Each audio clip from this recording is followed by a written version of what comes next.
It was a dark and rainy night. Kichigoro was out running late errands for his business in Kanda, near the town of Mikawa in Japan.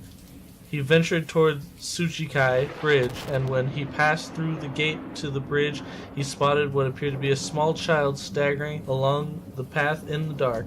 Kichigoro, though it was strange that a child that age would be out in the middle of the night, asked the figure, "Hey, where are you going?"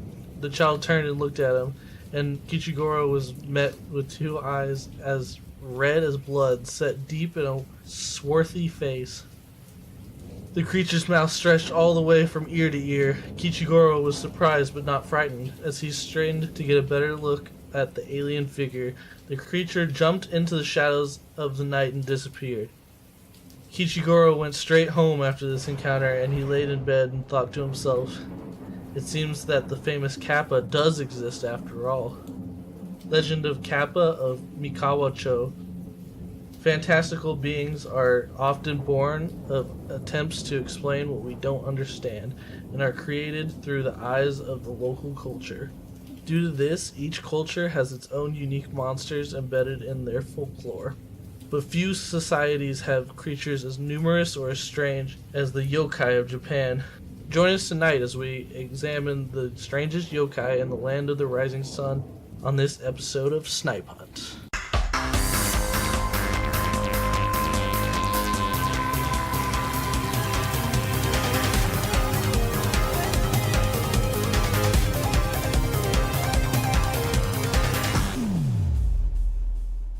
Welcome back to Snipe Hunt, your frightening folklore podcast. I'm your host, Darren Young.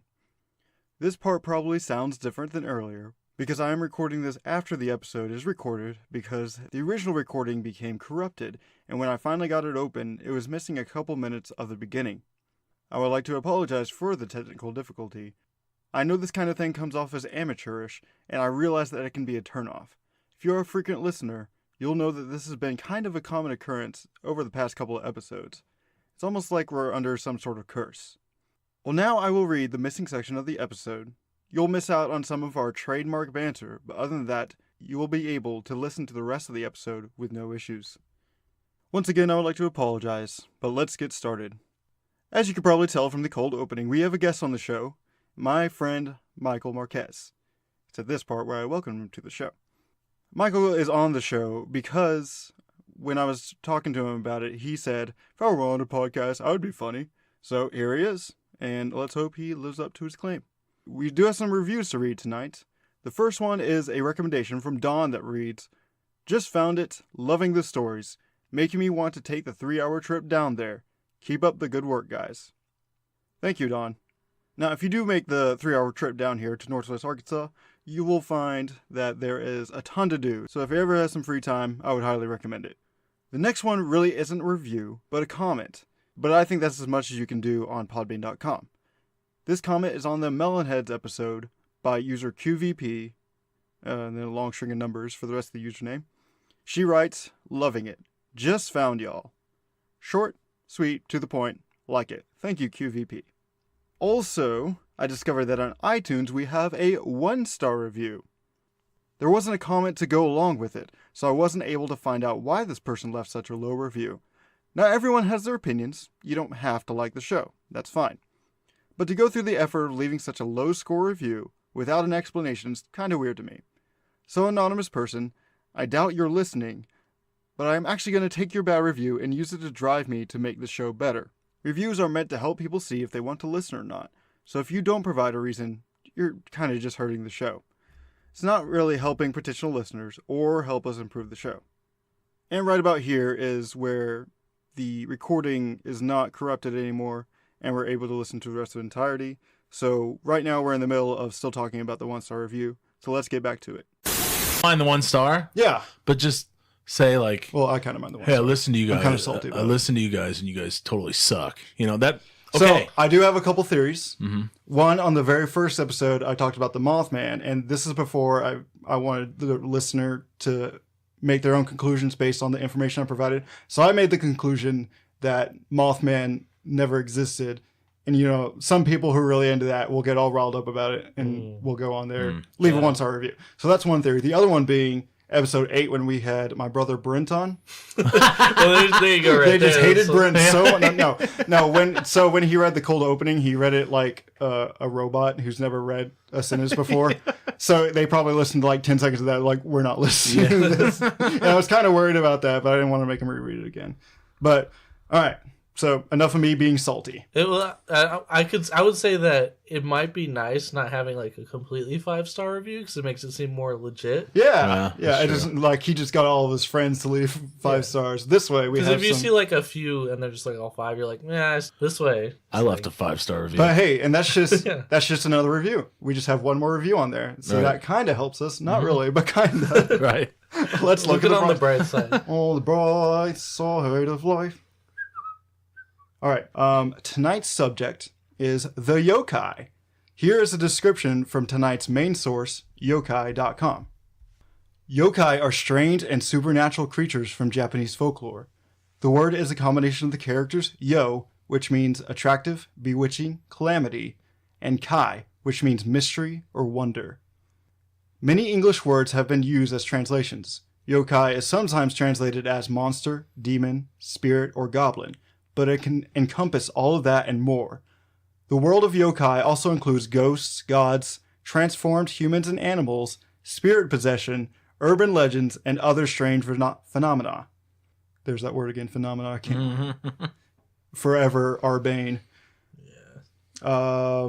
It's a broad and vague term, and nothing exists in the English language that quite describes it. Like samurai, geisha, ninja, and sushi, yokai is one of those words that just works better in its native tongue.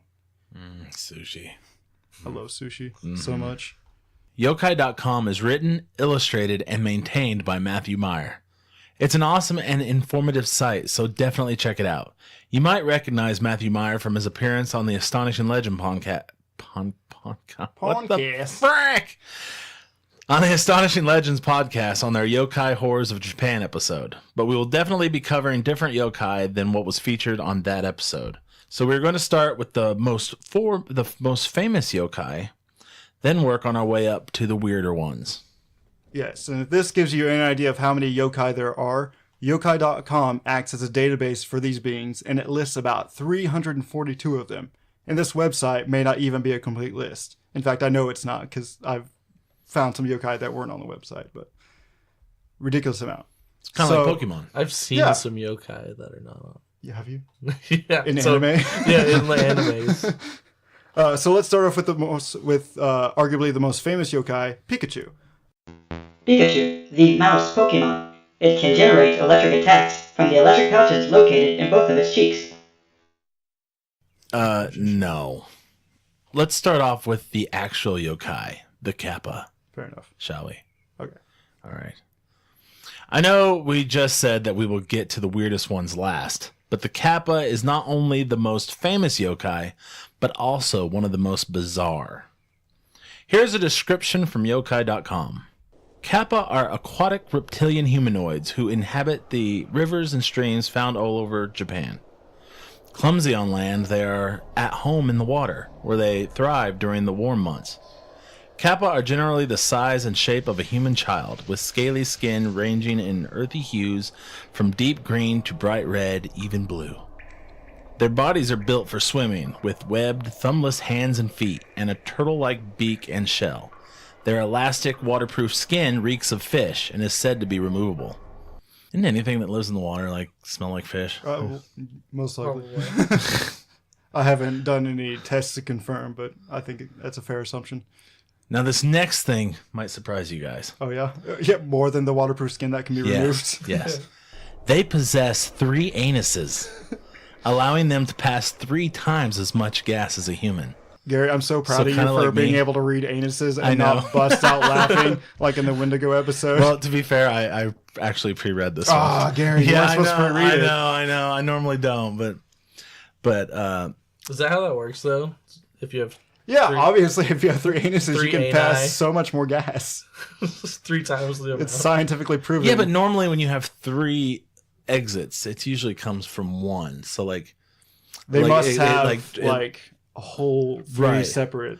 right. Yeah, I mean, we're not experts on any physiology, let alone a kappa physiology. But we'll just have to take him for other word for it. Is it anuses or ani? I think it's... That's a good question. Yeah. Because it's like octopus is octopi. Octi. I don't think that Right. applies to Octopi. every... Yeah, you're right. Ani. I prefer to say anus. Well, I would... Hey guys, That makes it sound weird. take a look at my ani. Anusi. All right. Kappa forearms are attached to one another inside of their shells, and pulling on one arm will cause it to lengthen while the other one contracts. They are excellent swimmers, and despite their small size, they are physically stronger than a grown man. Well, I think if I had 3 anuses, I'd be stronger than any. A dish-like depression lies on top of their skulls. This dish is the source of the Kappa's power and must be kept wet at all times. Should the water be spilled and the dish dry up, the Kappa will be unable to move and may even die. So like kind of like a dog's nose where it has to be wet all the time, but they don't die if it's dry. I don't think so. I always wonder, like, if it's dry. Like, I always think, like, Chloe is so old that her nose is... Or lack thereof. Yeah. Because she's Yeah, a pug. but it's all crusty on top.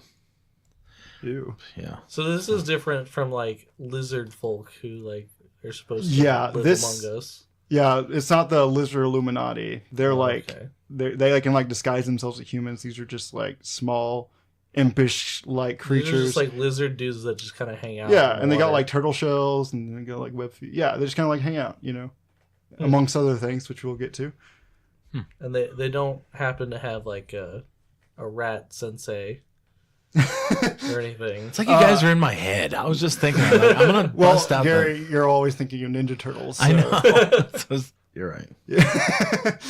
I mean, Because the description does kind of sound like possibly they're just Ninja Turtles. is that just because they're in Japan? They're more like Battletoads. But they've got scales, and they kind of resemble humans. But And they have the they're strength. up like turtle-like strength. things. They have more strength. Yeah, I can see where you're coming from. Yeah, Battletoads. it's the unknown 5th Ninja Turtle. Picasso. Pacappa. Picapo. The Kappa has a somewhat friendly nature, befriending humans and other monsters alike. Its favorite food is Here human we go. anuses, of course, Of course. and cucumbers. But You then can't, dude. You got to have both. You can't have human anuses without cucumbers. cucumber And then you can't have cucumbers without human anuses. It's just one of those things. It's like peanut butter and jelly. anuses. Both at the same time. Yeah, I was gonna say anuses. I don't like where we're going. I was thinking they like maybe put them in the fridge in cucumber juice, like Okay. soak for a little while. So like almost pickling them. Yes. Yeah. That's not where I thought we were going with this. But I'm pleasantly surprised to be sure, but a welcome one. I think you knew where I was going to go. I knew where you were going with it. They are very intelligent as they can learn human speech and are knowledgeable about medicine and the art of setting bones. Does that like when you break a bone and you... Yeah, and you have to like put it back in place. Yeah, okay. And it is said that the first human doctors were taught by the Kappa. But they aren't all good. They like to peek up women's skirts and pass gas in public. Same. This is kind of like me. Hey, who would have thought? Except the passing gas in public part. Sorry. Yeah, which they can do. Yeah.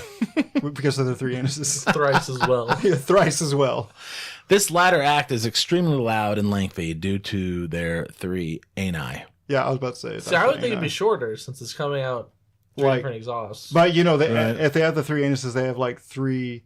So it's like 3 people. 3 colons? Does it passing build gas up at once. 3 times as Yeah. much? Oh. Obviously. Do you not know anything about kappa physiology and the 3 ani? Duh. They will also drown and eat humans if they get a chance. Yeah. So we kind of go from like mischievous to we're gonna kill you now. Yeah, I was to say. So what basically, they're like cats. Yes. Yes.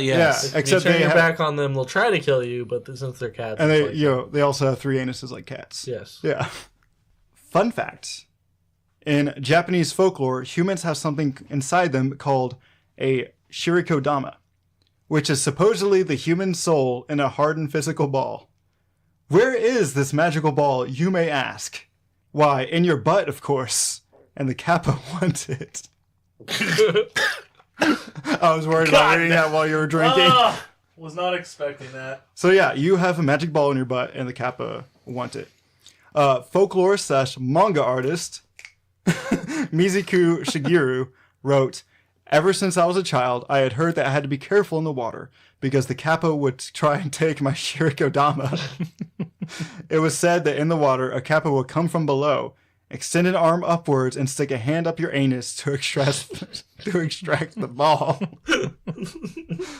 Oh my. So the reason why they want this shirikodama, I don't think I wrote it down, but it's because it's the human soul and it's supposedly delicious, along with the anus and cucumbers, I guess. So it's like a big salad. So you just cut off the anus, and then you get the ball. You get the ball after you... And then you slice it up with some Yeah, cucumbers. but the main prize is the shirikodama, so they might just like try to get that first. I think it'd be better in a soup. Stick it on up in like kind of like a matsu ball soup, but where the ball is the human soul. Right. Another fun fact, the Pokemon Golduck is based on the Kappa. But now after learning about the shirikodama, I'll never look at the gem on Golduck's head the same way ever again. Because it's a butt gem. It's a butt gem. Yeah, it's definitely an interesting one. It's kind of sounds. I mean, I'm not saying it's not real. Person that gave us 1 star, but it kind of sounds like a small child made this one up. Yeah.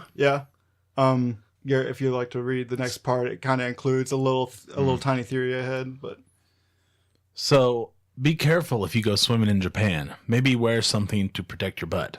obviously, The original concept of the Kappa may have been a cautionary tale created to tell children so they would be careful when playing near the water. In fact, even today, there are warning signs around certain bodies of water that say to beware of the Kappa.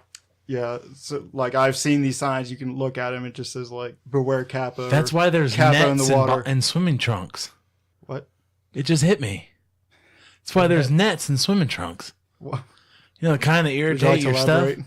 The nets, you know, the Like the little swimming the area, little mesh inside your. Yeah, so the Kappa can't stick an arm up your butt. That's true because he would have like free access otherwise. Yeah, that's why you got to wear something like trunks. But you got to wear like tight trunks because if it's loose, you can get up a pant leg. That's true. Yeah, you got to be. We're putting strategic too much about thought into this. Or you could just go Speedo. Or not enough. You could just go Speedo. Well, no, that might be just because that's he's got to just you got to pull it back. Yeah. And then go Pull it to the side. So you got to have something. Kitsune is the Japanese word for fox, but can also be translated to mean fox spirit, where the word spirit means enlightened or supernatural. Here's a description from wikipedia.com. Foxes are a common subject of Japanese folklore. In English, kitsune refers to them in this context. Stories depict them as intellectual beings and as possessing paranormal abilities that increase with their age and wisdom. According to Yokai folklore, all foxes have the ability to shapeshift into human form, while some folk tales speak of kitsune employing this ability to trick others, as foxes in folklore often do. Other stories portray them as faithful guardians, friends, lovers, and wives. Gross. Freaking furries. Yeah, basically. Yeah, pretty much. Not even joking. I think that's where furries came from in the first place. Yeah, you think it originated from Japan? Yeah. Well, actually, I think everything originated from Japan. yeah. Anything Honestly. weird. Especially if it's sexual. Kitsune have a dual nature in Japanese folklore, and while some are viewed as protective spirits who often offer wisdom and service, most are seen as mischievous tricksters. These tricksters will punish bad people by creating illusions, stealing from them, or humiliating them. Some of the illusions that they create are mysterious lights in the sky and illusory fires known as kitsunebi. Yeah, that's pretty close. or foxfire. Just reminds me of the character in League of Legends, Ari. She literally throws balls out, and then she has a foxfire. Like, Is she like a fox person? she's literally a fox person. Well, there you go. So that's definitely where that came from. Yeah, for sure. A kitsune can grow up to 9 tails, and the only way to kill a kitsune is to cut off all of its tails, which are its main source of power. I wonder if that's where they get like Sonic and Tails, like the tails. Yeah, tails, and then... or like cats having 9 lives. I never thought about that. You know, even though these are fox people, but they're Yeah, but still, Yeah. the 9 can't be too much of a coincidence. When it gains its 9th tail, its fur becomes white or gold. They can also possess humans, as described on Yokai.com. Some kitsune are able to possess human beings and cause them to behave in strange ways. Compared with other types of animal spirit possessions, Kitsune Tsuki is a relatively common form of possession in humans. A person possessed by a fox spirit often develops physical features that appear fox-like, such as sharper teeth or a streamlined pointy face. For some of Japanese history, until modern medicine was introduced, mental illnesses and insanity were usually blamed on Kitsune Tsuki. Foxes are viewed in many cultures as supernatural figures of intelligence and trickery, so it comes as no surprise that they hold a similar place in Japanese folklore. Yeah, this sounds like a really popular one. Oh yeah, for sure. These the ones we're reading right now are like the staple yokai, the most important ones that I can find in their culture. Fun fact: the Pokemon Ninetales is based off the Kitsune, even down to the goldish white color and the fire typing. Because you got the Foxfire, you got the Ninetales. I would have never You got guessed the that. color. Yeah, I know. It's so Crazy. It's so subtle. I meant to say this earlier, but we have no idea how to pronounce any of these words, and we're just doing our best. So don't send us like a ton of emails saying, "Oh, you mispronounced this. It's Leviosa, not Leviosa." But just to let everyone know, we're doing our best. All right. And with that, the next. So before we move on, the Kitsune.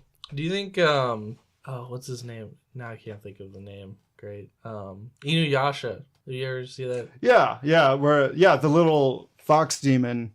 I can't think of his name either, but yeah, he's definitely based on that because Well, I think Inuyasha is the name of the. Well, Inuyasha is the dog person, but they have There's a dog person. There's literally a fox in the party. You know, the little short one. Yes. You know? Yeah. Okay. Who creates the illusions and the foxfires and transforms. So that's interesting. Yeah, that's literally just, they didn't even change anything about that.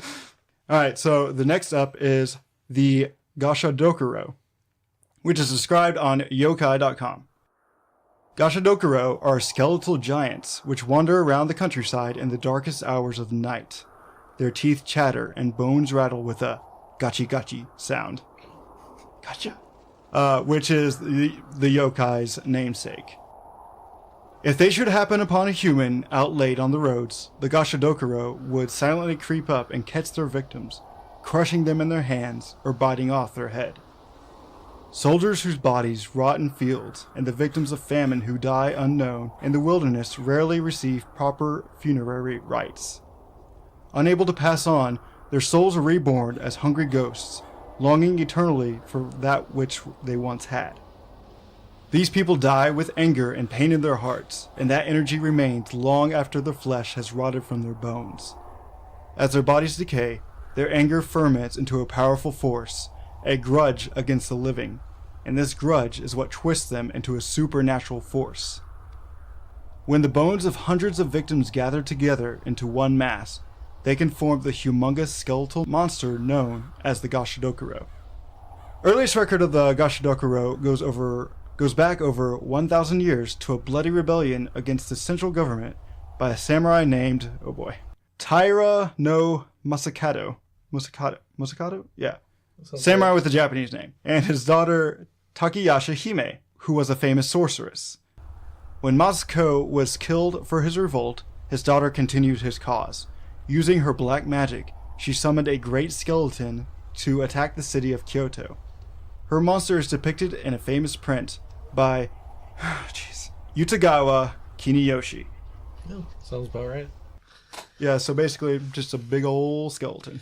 So they said that the sorceress made this one, but in the previous one it sounded like they kind of form on their own. Yeah, well, the thing about folklore in general is you're going to have a lot of different versions of the same thing. Yeah. Like the last episode we did was the melon heads, and you can ask Gary, there's like 1.5 million different origins for them. But that was the earliest record, so maybe people took it from that, the original concept of it, and then based on the region, developed their own kind of origin for the folklore. Yeah. Or maybe it already existed, because she said she summoned it, so it could have been like somewhere else, and she's just like, hey. Yeah, maybe like all the materials were there, and she just had to get it all exists. together. Interesting. Weird. The Goshidokuro don't need to eat, but like to eat humans anyway. Because they're dicks, I guess. And if you get the chance, definitely look up an image search of this yokai. It's simple, yet extremely terrifying. There isn't a Pokemon based on this one. Disappointing, I know. But it does share a lot of similarities with the Titans from the anime/manga Attack on Titan. Both are giant humanoids, nearly unstoppable, and both eat humans despite not needing to for sustenance. Yeah, that would explain why they just attacked them for no reason. Yeah. I never watched the other seasons. I don't know if they do have a motive, but the first season they didn't have. Right, yeah. Not a known one, anyway. Yeah. All this stuff is just... Yeah, don't worry about us. We're just being weebs over here. It's fine. I haven't watched... I've watched maybe a few episodes of One Punch Man. Yeah. That's about I haven't it. seen the second season yet, but I heard it was disappointing. Really? Yeah, I think it just came out. I think I don't know if all of it came out or just a few episodes, but I haven't started it. And I don't know if you want to consider like Sailor Moon anime. Yeah, sure. Anime. Yeah, it is. Is it technically anime? Yeah. Okay. The kids watch that, so I mean, I've seen a little bit of that, but it's My kids watch it. My kids watch that. My kids also watch My Little Pony. So I have to sit there and watch it with them. Yeah. Sometimes they leave the room though, and I just keep watching. Hey, that's just a parent thing. No, seriously. The kid shows are hypnotizing because I had to watch my little sister, and there would be like rescue pets or something like that on. She would leave the room. I'd be sitting there watching it for like 30 minutes, but like, wait, I can change the channel. What am I doing? You know, the worst is the Wiggles, though. Oh, I can't. It's like, why am I watching this? Why am I watching grown men? I could see like the kid leaves the room and Darren's watching like Dora the Explorer, and she's like, "Can you say map?" I'm like, the map. Yeah. On the map. On the map. Okay, I'm not gonna sing that. Another staple yokai are the Oni. Yes. Are they Oni? The Oni. Okay, the Oni. The Oni are monstrous beings that are most similar to a troll or an ogre. Like Shrek. Yeah. They are hulking figures that are either red, blue, or green in color with one or more horns growing out of their heads. Not like Shrek. Yeah. They are usually depicted as having large, sharp teeth and claws, wild hair, and primitive clothing, and often wielding a giant club. Not like a sandwich, but like a blunt instrument. Oh, yeah, okay. You look kind of confused. So I feel that's it's not a BLT. Like, that sounds delicious. We're just all hungry right now. I would really love to run into them right now.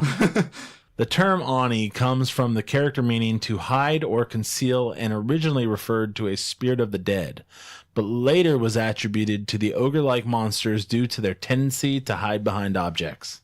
So when I imagine that, you know, because they're big hulking figures, I'm just imagining they're super bad at hiding. Yeah, there's like a they're really small hiding tree behind like a small shrub, and like most of them's already sticking out. The concept of the Oni was associated with... Now you're pronouncing it wrong. Oni? Sorry, yeah, you're right. God. The concept of the Oni was associated with creatures from Hinduism and Buddhism, and the Oni eventually took on the role of enforcers for Hell's magistrate, King Yama. Like in Dragon Ball Z. Isn't that Yami? Yeah, I mean, I think they just changed the name, but yeah, okay. But it's still no. They did have a like big ogre thing, didn't they? Yeah, they had, and in actual when Goku went to hell, they had two ogres, one red, one blue. Yeah, and those were Oni. Yeah, there's a lot of anime that have Oni in them. Yeah, because they're like big whole figures. Like and they're keep reading. So is it King Yami or Yama? It's Yama, okay. But in this Dragon Ball series, it's King Yami. Gotcha. They just slightly changed. They literally changed one letter, but it's the same thing. Let's hope your fan base likes anime on this. Let's hope so. They'll be like turning this off. I can't relate to anything they've talked about this entire time. Hey, if I can sit here through this, so can they. Let's hope so. It's hard not to talk about anime. I know, because all of this stuff is so heavily influenced anime. And it's cool because if anime is something you're really into, and then you're finding out this stuff, it's kind of like, oh, cool. It's basically where anime came from. Right. Folklore. Exactly. So it's like, wow. A lot of well, just a lot of pop culture in general comes from folklore, but especially like creative fictional stuff like anime. They draw a lot from the local folklore, and Japan is just obviously so rich in that. And like it'd be weird not to pull from it. The details that they have in like each creature is so crazy. Oh yeah, like when we were reading about the kappa earlier, it was just like it was any other animal. Like discuss the physiology, like with their skin and their anus. Exactly what they look like. Yeah, exactly what they look like down to the last T. The last scale. Yeah, the last scale, if you will. Back to the anuses. I'm just kind of wondering, like, how they... I knew we were going to be stuck on anuses. Well, I'm just wondering, like, because normally anuses are very hidden by body, like we have butt cheeks. Well, so you would assume, like, I can look at you and assume that you have other animals don't necessarily have butt cheeks, and I guess if they have tails. Well, I guess if you're going to have 3 anuses, you need a lot of room for those anuses. So I guess that would be easier to see. And I guess they like to show them off when they fart in public. You know? All right. But they have to have some kind of cheeks, though. To create sound. To create the sound. Yeah, that's true. Well, I mean... Well, does it the cheeks that make the sound? Really, is it any less crazy to not have cheeks and well, still it didn't be able to say fart what kind and the of rest gas. It could just be... Well, it said it was loud. Oh, yeah. It was lengthy and loud. Blow that's true. Yeah, please don't. Let me just blow right into the microphone to show you. That's what we have the pop filters for. Yeah. All right, back to the Oni. Okay, sorry. All right. King Yama would sentence a sinner in the afterlife, and the Oni would carry out the assigned punishment. Oni are very popular icons in Japanese folklore and often appear as stock villains in art, literature, and theater. And anime, apparently. And anime, yeah. Anime is art, so we don't have to go back. That is true, yeah. They have lost their original wickedness in modern times and are sometimes seen as a way to ward off bad luck. So that's kind of like a lot of different creatures in folklore. They kind of have the dual nature where sometimes they're seen as evil, sometimes they're seen as good. Yeah. I think that's more of a Chinese concept, but yeah, I like it. Sure. But a lot of Japanese folklore pulls from their Chinese roots. And I'm doing a mini-sode on this because there's just too many yokai to do for... I could have done a part 2, but I feel like that would be kind of redundant, so I'm just going to wrap it up with a mini-sode. But yeah, a lot of... Obviously, a lot of Japanese culture stems from their Chinese roots, but... the last staple yokai before I move on to the truly bizarre is the Tengu. We'll keep this one short, but Tengu roughly translates to heavenly dog, as it takes the name from the mythical Chinese dog. See, I'm going to say Tian Gao. Probably not how you pronounce it, but it's my best bet. But they actually resemble birds of prey. The Tengu takes on the form as a man-bird hybrid with a red face. They originally had beaks, but this was later anthropomorphized into a long nose. So, this is in my notes, but another thing I want to mention that they kind of resemble, because we talked about the Oni having influences coming from both Buddhism and Hinduism. In Hinduism, there is a mythical being called Garuda. He's basically a man-bird hybrid, so basically the same thing as a Tengu.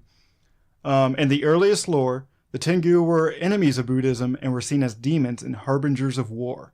They would often disguise themselves as priests or monks and would kill Buddhist followers.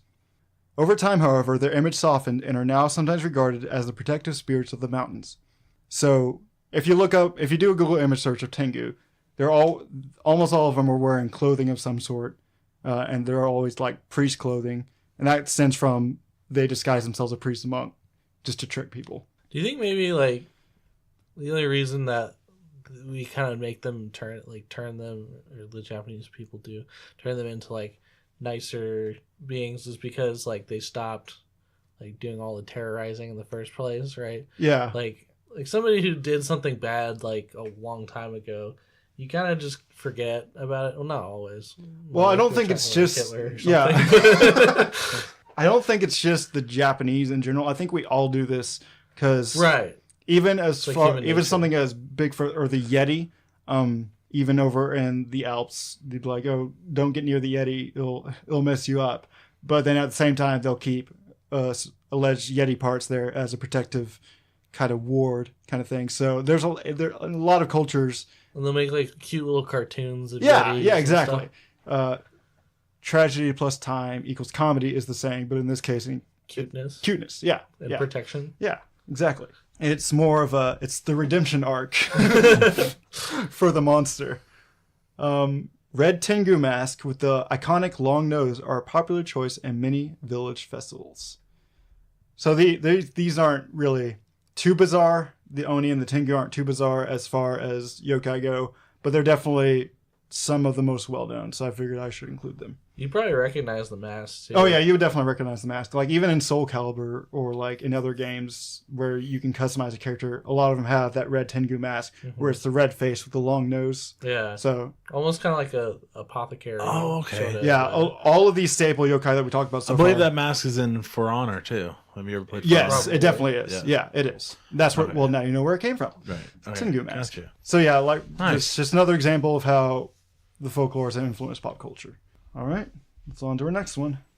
The next one is Kasa Obake. Starting off our list of the bizarre is the Kasa Obake. This is an example of I think it's a Sukumogami. Sukumogami. A term used today to describe any object that has become 100 years old and thus become alive and self-aware. Kasa Obake are umbrellas who have become sentient.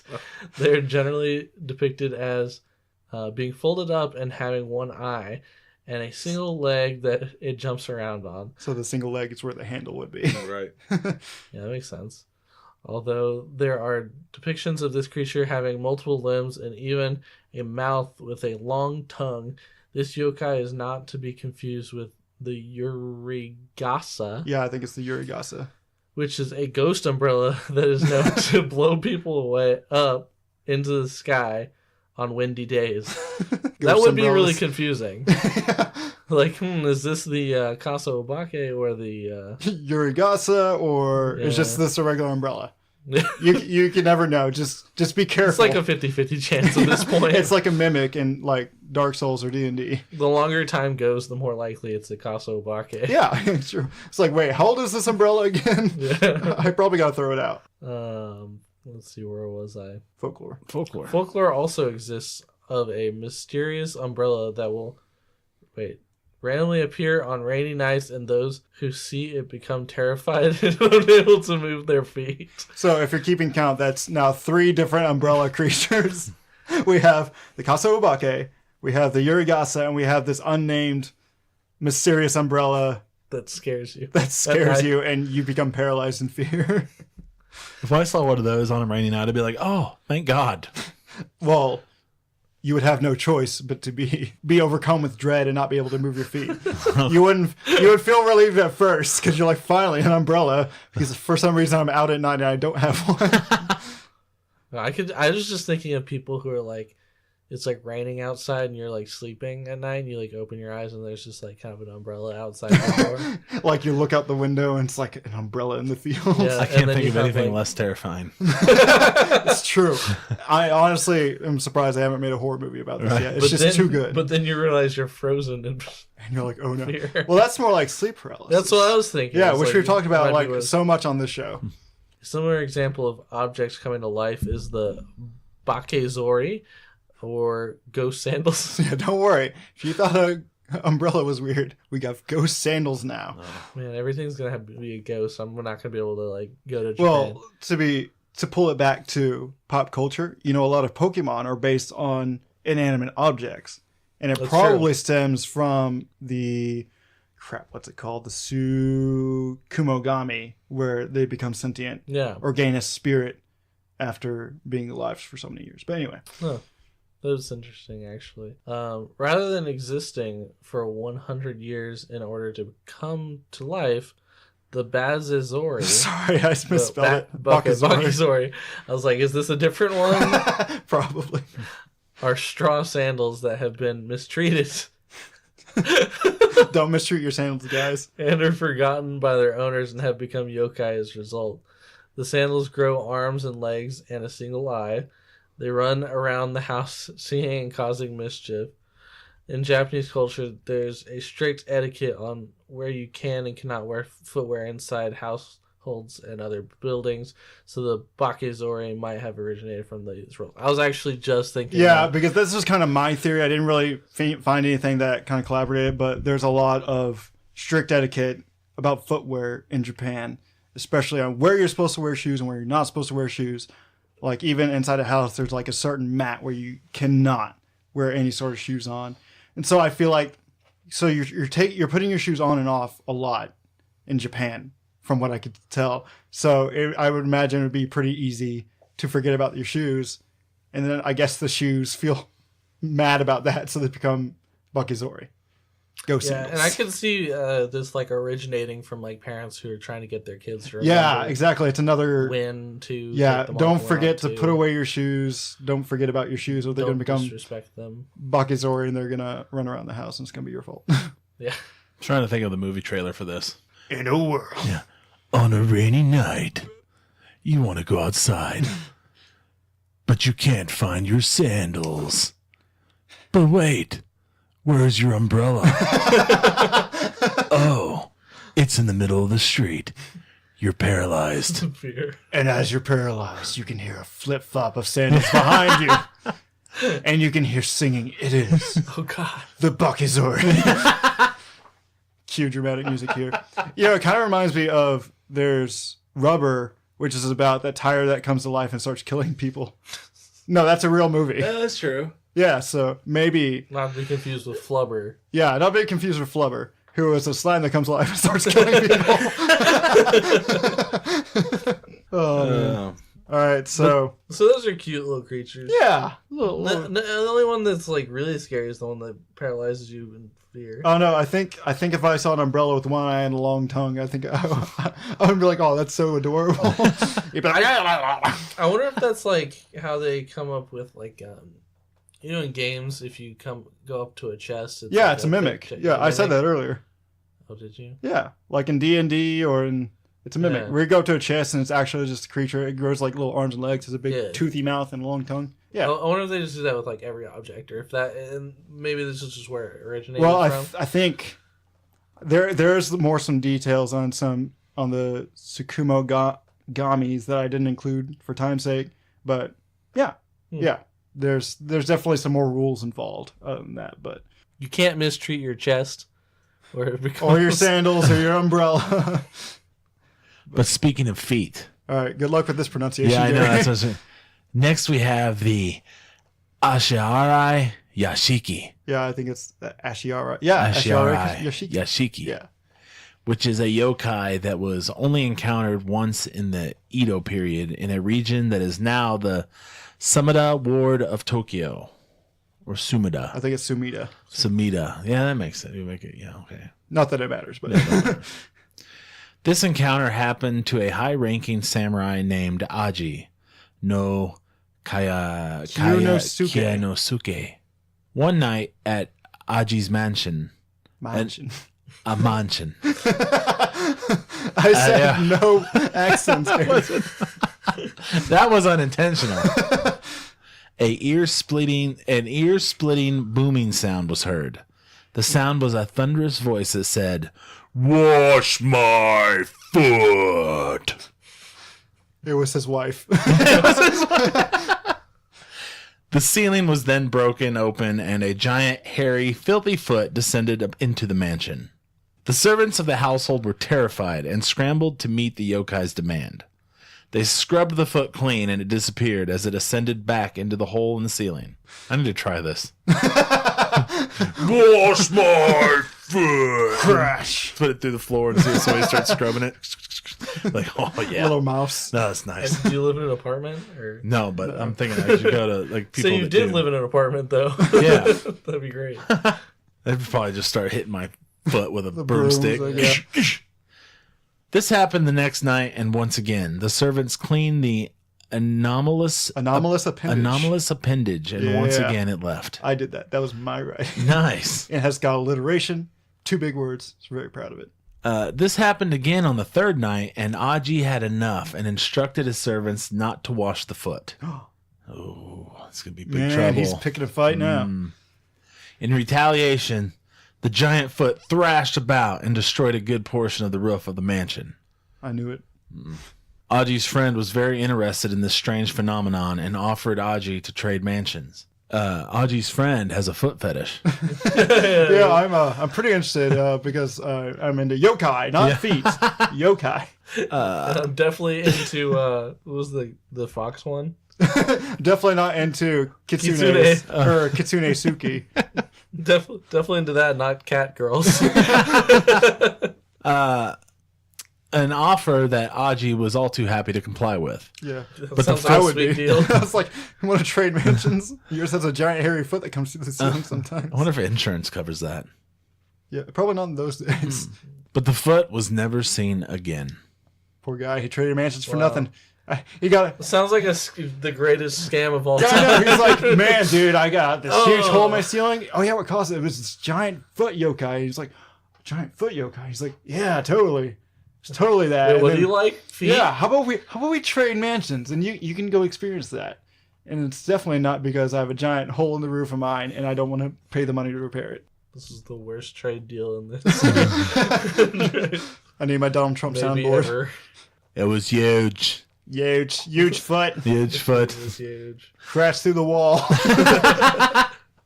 We will rebuild it and make the yokai pay for it.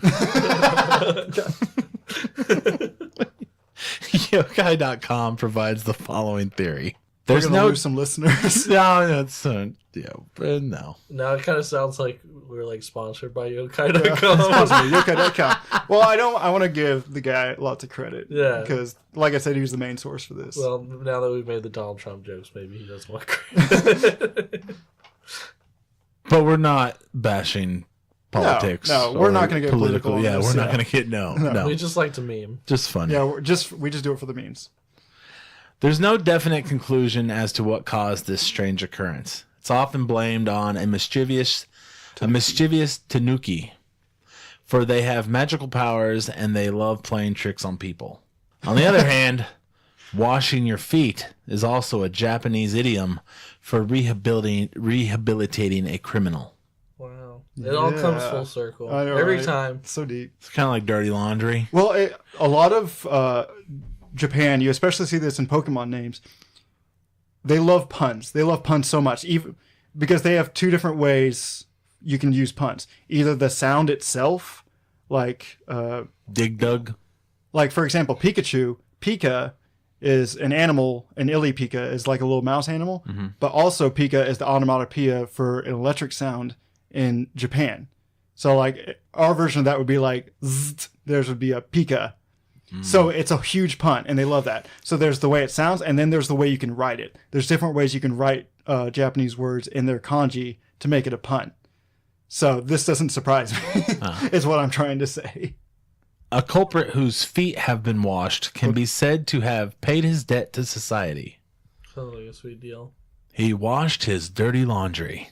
That's another one, kind of like Yeah. that, right? Yeah. Money laundering. No, I'm just kidding. That's all everything. Well, I know that's like it's like a really respectful thing to do, is like watch other people's feet. Like, Yeah, it's like like a Jesus humble, yeah, Yeah. kind of like just like Jesus. One interpretation of the story might be that Aji no Kaio no Suki was doing something illegal, and this yokai appeared to punish him. Yeah. Yeah. Oh, Like, see, that's not what I was thinking. I was thinking he was doing something illegal, and then that was kind that he of traded houses with somebody that doesn't have Well- a house on his roof. either the yokai appeared to punish him because he's a dirty foot, and so he had to wash it to absolve for his sins. Yeah. Yeah. Hmm. Okay, little side note. He mentioned a tanuki earlier. A tanuki is a raccoon dog in Japanese folklore. It's pretty much the same thing as the fox in the case of possessing magical transforming abilities. And also, another Pokemon based on raccoon dogs is Zigzagoon. Doof. And no, Bidoof is the beaver. Oh. Zigzagoon is the raccoon dog. I'm sure there's others, but... Alright, and speaking of filthy, I have a couple of yokai that like to hang out in filthy places. The first of which is the Kanbari Nyodo. This mysterious being's origin and what he actually does is kind of convoluted, but everyone agrees that he is a perverted ghost that likes to look in on women using the bathroom. Fair enough. Fair enough. The Nyodo is similar in appearance to a Kanbari priest, but is covered in rough hairs and only comes out once a year on New Year's Eve. He blows a cuckoo bird out of his mouth and is associated with bringing bad luck. It's not cuckoo. Well, it is a cuckoo. One flew over the cuckoo's nests. Yeah, cuckoo bird. Who says cuckoo? Cuckoo bird, cuckoo bird. Cocoa bird. It depends on whether or not the person reading the passage can pronounce it right. Yeah, I guess so. We're going to say cuckoo. This is due to the Chinese legend that it's considered bad luck to hear a cuckoo's call while you are on the toilet. Of course. I always heard one at Grandma's house. She had one of them cuckoo clocks. Were you on the toilet? And if you're on the clock, yeah, if you're on well, the Gary, toilet if you're ever at Grandma's house and you're on the toilet and you hear it, luckily there is a way to counter this bad luck. You have to bark like a dog. Oh. Gary, what are you doing in there? Get rid of bad luck, Grandma. Jeez. I'm washing away the bad luck. Yokai.com. Shameless plug. Well, not a shameless plug because it's not us, but Sponsor us at Yokai.com. please sponsor us. I know you have a Patreon page. Also, his Patreon page is on there if you guys want to get on there and help him out because it's a really great website. Yokai.com adds the following. According to some local legends, if you enter an outhouse on New Year's Eve at the hour of the ox, between 1 and 3 a.m., and peer down into the hole and chant Gambara Nyodo 3 times, a human head will appear in the hole. So if you then take that head and insert it into your left kimono sleeve and take it back out, it will turn into a koban, an oval-shaped gold coin. In other regions, the human head must be wrapped inside of a silk cloth and taken back into one's room. When the cloth is unwrapped, it will be filled with gold. These just sound like really terrible lies. They sound like mid split second, like, oh, Right. I just murdered this guy. I was trying to hide it in my kimono. Yeah, I and just then... decapitated this guy. Have you It's like, tried no, it's the Nyodo. It's the Gambara Nyodo. It's the what? Oh, if you chant his name into the toilet hole 3 times, his head will appear, and then you take it back to your house. I just imagine somebody reaching down there to the head. Well, And see, the this- head's like, all right, today's your lucky day. And he's Quagmire. Yeah. Well, this kind of reminds me of like Bloody Mary or any other ones where you have to chant. Once you're chanting in the bathroom to summon something. Except this one you're chanting into the toilet. I'd rather chant to the mirror. Then it's like the same concept was the Kanabari one, where it's like, oh, it was a ghost that was peeking into the bathroom. Yeah, it wasn't me. Definitely not me. It was the It was a Kanabari ghost. Nyodo. It was some guy who looked like me and dressed like me, but He was actually but a spirit. ghost. It was a ghost. Yeah, but you're right. It does sound like a lot of these yokai are just excuses. Yeah. Nah. Okay. So the other bathroom yokai, yes, there's more, because why wouldn't there be, is the Akaname, whose name translates into filth liquor. Coincidentally, that was my nickname in high school. This goblin-like creature is the size of a small adult with a hunching posture. It has a filthy mop of greasy hair on its head and very greasy skin that can range in color from moldy green to bedsore pink. Yeah, it really does sound like you. No, it's just like me to a T. Sore pink. Ooh. So Never heard that color before. Wow. yeah, it's not on the new Crayola. Crayola color. God. Well, I have to give that because I kind of paraphrased from Yokai.com, Right. and he said pink like bed sores. So I have to give the credit to him. But it can have 1 or 2 eyes, and the number of fingers and toes can vary. But they all have an extremely long and extremely sticky tongue, which it uses to lap up the dirt, hair, slime, and general filth in bathrooms and around toilets. I need one of these in my bathroom. Yeah, that sounds right. like... It sounds more convenient. helpful than anything, but it just also, I can imagine just licking the bathroom floor by the toilet. Yeah, but you really want a goblin-like creature that has bed sore pink. It's Golem, Skin. but with a long, sticky tongue. Luckily, they scare easily and will scamper like cockroaches in the presence of a human. They also spread disease, no surprise. Oh, So it's best to keep your bathroom areas clean, lest the Akaname makes itself comfortable. So this is there another it one where is. it's like, yeah, here it is. Clean your bathroom, or the Akaname is going to come in there and clean it for you. And it's like, Sounds like, okay, yeah, that sounds sounds like good a to great me, deal. Mom. Yeah. they can't really hurt you. They're just gonna run away if they get there. Yeah, it sounds like the mom was like, "This is what happens," and then they're like, "Okay, that sounds great." There was some and fun, then the mom's like, "Oh, it also causes disease." Yeah, it spreads disease. You gotta keep it clean. All right, that's it for the bathroom, Yokai. All right. So the next one, and this we saved the best for last. Yeah, we did. Is the Shirime? Shirime. This being looks like a normal human, but has no hair or facial features. The Shirime approaches travelers on the road late at night and takes the guise of a man in a kimono. The yokai asks the travelers if they have a moment to spare, and then it sheds the kimono, turns around, and bends over. The yokai then spreads its butt cheeks to reveal its large eye located in its butthole, which shines like lightning. Because, why not? I try not to laugh. I appreciate it. I have one of those projective minds that when I hear stuff and I'm just... Yeah. Wow. Yeah. I want to know Wow. what the moral of this story is. Yeah. Be careful, the Shirime is going to show you its butt eye. Let's see. So the Shirime name translates to butt eye. Very creative. Yes. Just like all the Pokemon. Yeah, all the Pokemon that are This is named gonna after be, butt eyes. I'm going to guess before we get to the end of Garbage. this. It's so you wipe your butt clean. Yeah, Or you'll grow an eye. Or you'll get Like- a Shirime. yeah. You have a butt eye. Grow. It's like wash your butt. It's like, oh, she has eyes in the back of her head. Well, this time she has eye in her butt. It's not in her butt. You're not sneaking anything up there. What's with these creatures and butts? I don't understand. Yeah, that's a. I think Sounds that's like a Japanese culture. It sounds like thing. us three came up with all these. Yeah, that's what I'm saying. Like they're like small children. This can't be real. And idiots. And it seems to be content with startling people. One theory is that the Shirime is nothing but an animal that has shapeshifted into this vulgar entity just to mess with humans. If you need a better idea of what the Shirime looks like, check out the works of the haiku poet and artist Busan. Busan? I think it's Busan. Yeah, I definitely don't recommend Googling Yeah. butt eye. Yeah, don't Google butt eye. Yeah. He was obsessed with the yokai and included it in many of his paintings. Yeah, he was obsessed with this one in particular for whatever reason. I think it's just another weird fetish thing. I think But- he just wanted to moon people. So the working theory, because the only really way to describe this is either a fox or a tanuki that's just shape-shifting and messing with people.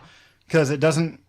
Because like on the yokai.com website, it lists like the foods of whatever yokai it eats, yada yada, like it's an animal or a creature of some sort. And this one it says diet and it has none. It just like scaring people. So that's all the yokai we have for this episode. What did you guys think? Well, I'm honestly impressed by how detailed a lot of these are. Oh yeah. And like sometimes it says this has only ever been seen one time, but then there's like But there's still a whole so much detail super about it. detailed account exactly about what it. it looks like and everything. What happened with it, what happened afterwards, Yeah. just a whole story. And that's like the only one where I really included, there's only a couple where I really included the legend, but there's a lot of legends associated with each of these, obviously, because that's where they came from. So, yeah, I just really wanted to do this episode because they're just so weird. Right. And there's so many of them. And it's just, like I always said, not like I've always said, like I've said before, I think one of the best ways to get an idea of another culture is to look at their folklore. And some of this is interesting, but some of this is just plain weird. And not to knock on Japan, Gives but me it a gets few pretty ideas weird over there. for a costume party, Like now I know. Now I know if you guys are at Gary, why at are a you just costume naked? party. What are you supposed to be? Oh, I'm the Shirime. What's Yeah. that? Oh, hold on. No, I can just see you guys. You guys were at a costume party. I show up late, and I walk in, and I just bend over, spread my butt cheeks, and I have one of them stick, the googly eyes, Yeah. right on my butthole. Well, see, actually, that would be a really easy one because they don't have any facial features or hair, so you just need one of Just those, a mask. like the universal tight suits, Oh yeah, the morph suits. Morph suits, yeah, yeah. get a morph suit and then just stick like a glowing eye on the back, and that's all you need. It's like, what the hell are you supposed to be like? I'm a shirime. What's that? It's a butt eye. Yeah, there's just like a tiny hole in the People butt are like, part. oh man, I'm sorry, man. You can't come to the party. We're already full. You have to wear a kimono as well, too. Yeah, you have to wear a kimono, so you can Entice. be like, whoosh. So he's like a flasher. Is Yeah. what he is. Basically. Yeah, except instead of a trench coat. Well, it's like the it's kind of Japanese funny trench coat. because like they call them like flashers here, but this one has like an eye of lightning. It's like a flash of lightning. Oh, a flash. Yeah. I was like, what? I get it. Yeah. That's pretty But funny. I don't know if that's a good coincidence or. It's weird enough that it's got a butt eye, but why does that have to be glowing? Why? I guess if you're going around at night and you're just seeing like a shadow bend over in front of you, you don't really Yeah, know you what's may not happening. notice it unless it was like Unless it's glowing. on lightning. Yeah. What is the one called again when that's in the toilet when you say it 3 times? The head appears in the toilet. I don't even know.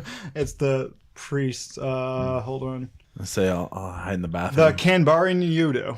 Okay. It's probably not even how you pronounce it, but that's how with we the pronounce toilet it. seat. Be in there. That's how a guy who's been born and raised in Arkansas pronounces it. Kanbarin Yudo. Well, that'll do it for this episode of Snipe Hunt. Please rate and review us on iTunes or Apple Podcast or wherever else that'll let you leave a review. This helps the show more than anything, and we are all too happy to read it on air, even if it's only 1 star. But if you do the 1 star, please, we encourage you to let us know why Leave you're a comment giving us the 1 so star. we can take that comment and use it to make the show better. Exactly. And please follow us on social media. We'd love to hear from you. If you have a topic you'd like us to do, a question, comment, suggestions to help us improve the show, or if you have I'm not salty, I promise. Or if you have a story you'd like us to share on our Encounter series, please contact us on social media or email us at snipehuntpodcast@gmail.com.